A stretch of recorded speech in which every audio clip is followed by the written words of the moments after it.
Hey there, Ride the Car Guy here, and today we are permanently turning off our TPMS light.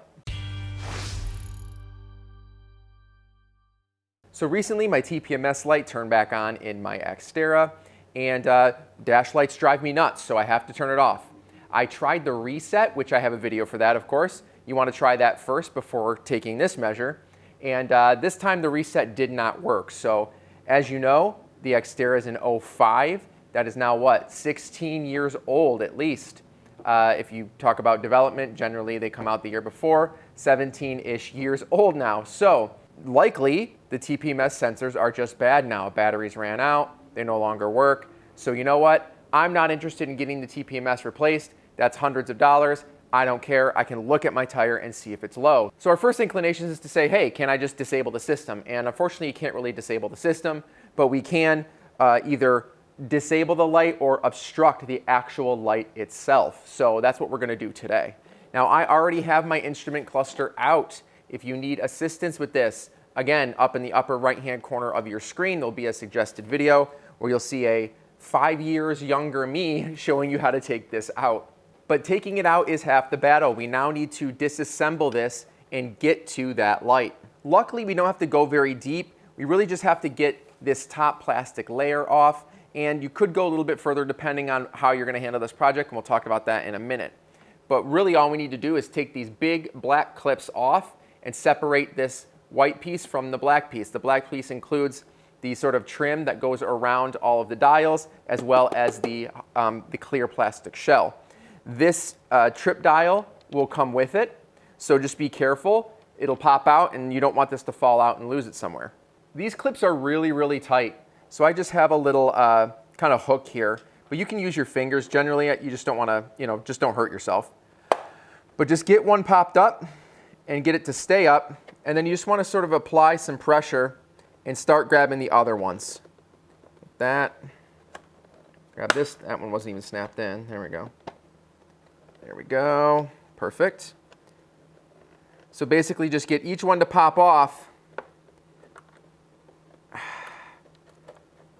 and then work on separating the two. There we go. So you'll see this gap forming here.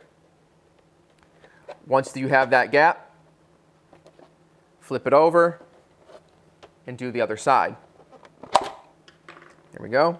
You will have a sticker on the side here, probably just to make it obvious that someone messed with it. But if you're not comfortable with breaking that, then, well, then you can't really do this job. But otherwise, just cut it or let it tear, peel it off, whatever you want to do. Now that that's off, slowly pull it up. There we go. And make sure, again, you don't break this little piece here. This is your dial for your trip. And now we are left with this. We have our instrument cluster without the plastic covering. So my first thought when taking this all apart was, hey, we can literally just flip this black plastic piece back and yank that bulb out. Well, unfortunately, you can't do that on this because this uses integrated LEDs. So you have this board on the back. You can see it in person. It's a little hard to see, but it looks sort of like a motherboard, right? It's a circuit board on the back, and there are LEDs that are soldered into it. Now, you have a couple options here. We can take this back plastic piece off that has just clips all the way around it, remove the dials, and then literally desolder the LED from the board. Now, most people are not going to want to do this, right? Most people are not skilled with soldering, especially desoldering, and it's just a very kind of peculiar, precarious task, especially when you're working on sensitive electronics that if you break are expensive to repair or, of course, replace. If you do decide to take that route and pull all this off and desolder it, that's going to require removing the dials. And one word of warning here is that these dials are not keyed, okay? What does that mean? That means that they are on posts and they can move, but the post is not keyed. So when you take them off, you can put them on any other place that you want. Obviously, that means you need to be damn careful when you take these off. Either mark where you have them currently, or just take some close-up pictures of each one and make sure that you know exactly where the dial is. So when you put it back on, you put the dial exactly where it was. If you don't, guess what? You could turn on your Xterra and your dials could look like this before you even start driving. I'm going to take a different approach though, and my approach is peeling back this black piece here, and we can actually gently turn our dials to make sure we have more room. And then if we bend back this piece, we can see the little sort of tunnel that they have, a little light tunnel, if you will, that leads from the outer surface here, which just has the colored TPMS logo, all the way back to the LED light that's on the circuit board. Now we can do a few things here. If you had like a high temperature putty or a high temperature paint, you could drop some paint onto that LED to stop the light. You could put really anything. If you're doing this job, comment below and actually give us some suggestions on what you used. But I'm actually going to take the path of least resistance, and I'm going to use some electrical tape. But I'm going to put the electrical tape between the lens and the light, so that way we don't see it. It doesn't look like it's been taped over. That way we don't have to remove our dials and risk screwing them up. So if we look right here, you'll see right about there, you'll see that this is the TPMS light. Luckily, it's on the very outside edge, so I just turn my tachometer dial to the other side, because when you start lifting here, you're going to put pressure on the dial. And then you'll see here, there's just a little tunnel, let me pull it back here, little tunnel here that leads down to the LED below. And there's plenty of surface area to stick some tape. So I'm going to grab some electrical tape. Use scissors so you have a clean edge, because we want this to lay as flat as possible against this. So we're just going to cut this off. And then we're going to peel this back and very gently lay that over top. Awesome.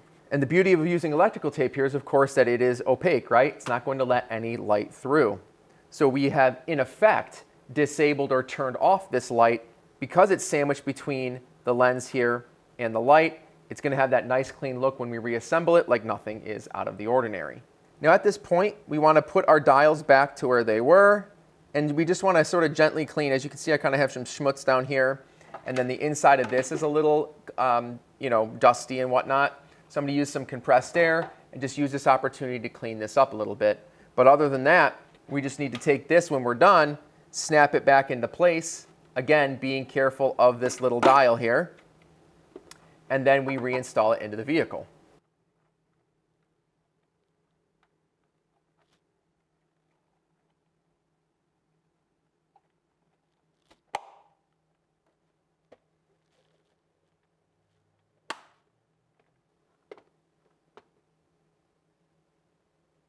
All right, so let's jump in and look at our final product. All right, nothing so far. Yeah, there's no light coming out of there.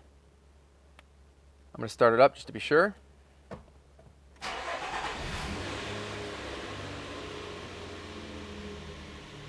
Oh yeah, nothing. So all things considered, this really isn't a difficult job. It's about as close as we can get to actually disabling the TPMS without taking more dramatic measures. And it's just about as close to free as you can get using only 1 inch of electrical tape. So gone are the days of the amber annoyance glaring in your face. And now we can just drive like we always did by just checking the tires every once in a while, making sure everything's okay. If you liked this video, please, please, please scroll down and click that like button. If you really liked it and you feel like it saved you some money, say thank you by buying me a beer and clicking that super thanks button down below.